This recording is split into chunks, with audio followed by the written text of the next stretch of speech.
High everyone, welcome back to my channel. कसे आहात तुम्ही सगळे? आशा करते की तुम्ही सगळे मस्त स्वस्त निवांत असाल। कारण मुलांना लागलेल्या आहेत दिवाळीच्या सुट्ट्या। रिदिशा आणि विनय घरीच असतात आणि खूप धमाल करतात आणि त्याचे व्हिडिओ मी तुमच्यासोबत शेअर करणारच आहे आणि करते सुद्धा। एक व्हिडिओ तर शेअर केलेला आहे, होप करते की तुम्हाला तो आवडला। सुट्ट्या लागलेल्याच आहेत, मग विनयने हा शाळेचा ड्रेस का घातला? तो काही शाळेत चाललाय का?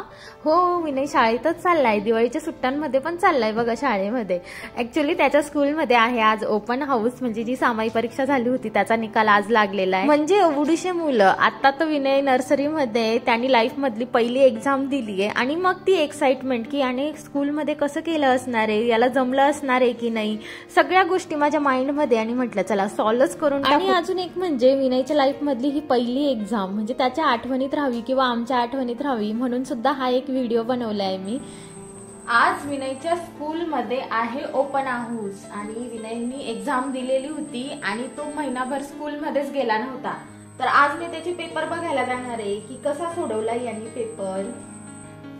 चला, माझ्या शाळेचा पहिला दिवस किंवा शाळेतली पहिली एक्झाम वगैरे मला काहीच आठवत नाही। आणि आपल्या आईबाबांना माहिती असतं, ते सांगतात पण आपल्याला ओरली की नाही तू सगळ्या प्रश्नांची उत्तरं द्यायची, तू खूप छान तोंडी परीक्षेमध्ये छान मार्क पडायचे, छान बोलायची वगैरे, पण ते आपल्याला लक्षात राहत नाही। आणि म्हणूनच म्हटलं चला तर हे जे क्षण आहे ते सुद्धा आपण कॅप्चर करून घेऊया। स्वतःनेच सोडवलेला पेपर कसा बारकाईने बघतोय बघा।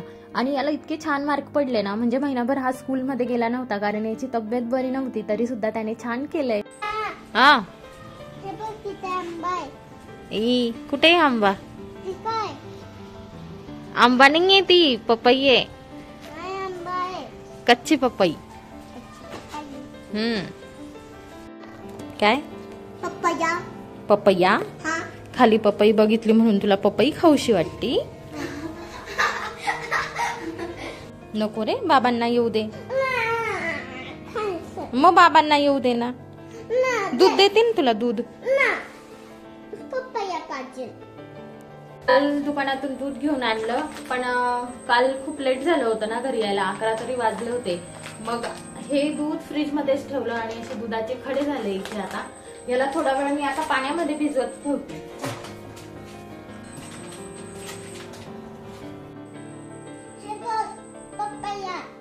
हे पपई आहे, हे पपई आहे, ही पपई पाहिजे तुला? बघा कशाला पपई म्हणतोय। आल्यापासून तो मला म्हणतोय की मला पपई कापून दे, पपई कापून दे, आणि मी म्हणते की मी तर पपई लपवून ठेवली आहे।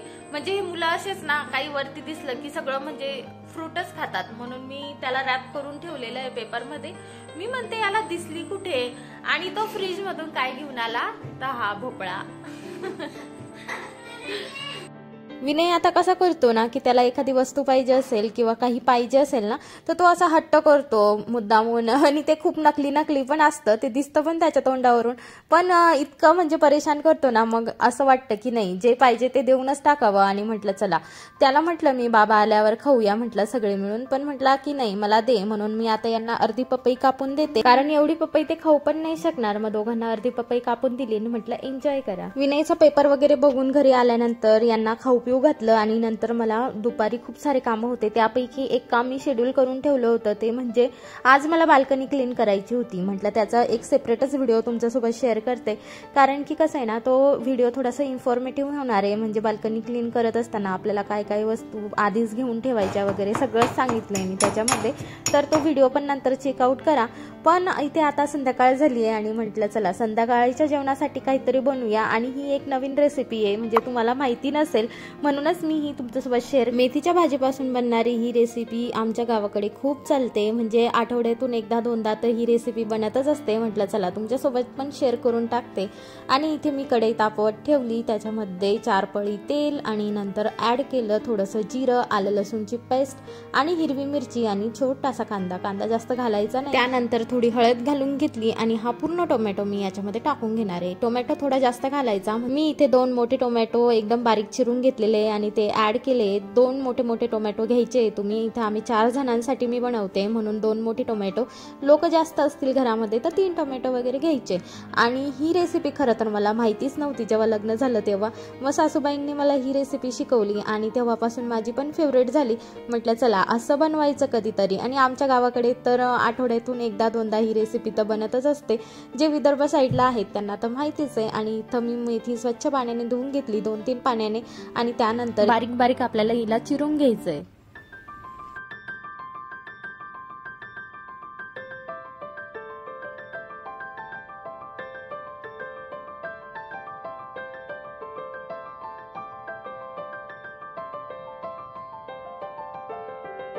मसाला छान शिजल्यानंतर टोमॅटो पण एकदम स्मॅश झाल्यानंतर याच्यामध्ये आपल्याला हळद टाकायची आणि त्यानंतर ही जी चिरलेली मेथी आहे ती ॲड करून टाकायची आणि ह्या मेथीला पण मस्त छान शिजू द्यायचं, झाकण ठेवून घ्यायचं, थोडंसं मीठ घालायचं आणि निवांत हिला शिजू द्यायचं। जोपर्यंत मेथी शिजते तोपर्यंत आपल्याला एका भांड्यामध्ये तांदळाचं पीठ काढून घ्यायचंय। मी इथे पोहे खाण्याचा जो चम्मच असतो छोटा चम्मच त्याच्याने 3 चमचे तांदळाचं पीठ घेतलंय आणि त्या तांदळाच्या पिठामध्ये थोडंसं पाणी घालून त्याला पातळ करून घ्यायचं। आणि इकडे बघा मी झाकण काढलंय भाजीवरचं, तर भाजी छान शिजली होती म्हणून आता यामध्ये आपण अर्धा लिटर पाणी टाकणार आहे। याला पण चांगली उकळी येऊ द्यायची आणि त्यानंतर अजून थोडंसं मीठ ॲड करायचं आणि नंतर बॉईल झाल्यानंतर ना जे तांदळाचं पीठ आपण बनवलेलं होतं ते याच्यामध्ये सोडून द्यायचं। म्हणजे ही जी भाजी आहे याला आमच्या गावाकडे आळण म्हणतात, मेथीचं आळण। माहिती नाही, इकडच्या लोकांना माहिती नाहीये, पश्चिम महाराष्ट्रामध्ये जास्त करून कोणी बनवतच नाही, मी बघितलं सुद्धा नाहीये म्हणून म्हटलं चला ही रेसिपी तुमच्यासोबत शेअर करते। आणि इथे बघा जे तांदळाचं पीठ होतं मी आता याच्यामध्ये टाकते। ॲक्च्युली त्याच्यामध्ये थोडेसे मला मुंग्या दिसल्या म्हणून मी असं गाळून टाकलंय, मुंग्या नसतील आधीच काढून घ्यायच्या म्हणजे तुम्हाला ते डायरेक्ट टाकायला सोपं होतं। आणि इथे छान अशी भाजी बॉईल करून घ्यायची। ही भाजी तुम्ही चपातीसोबत पण खाऊ शकता, फक्त याच्यामध्ये थोडंसं मग जे पीठ आपण ॲड केलंय ते थोडं जास्त ॲड करायचं म्हणजे घट्ट बनते।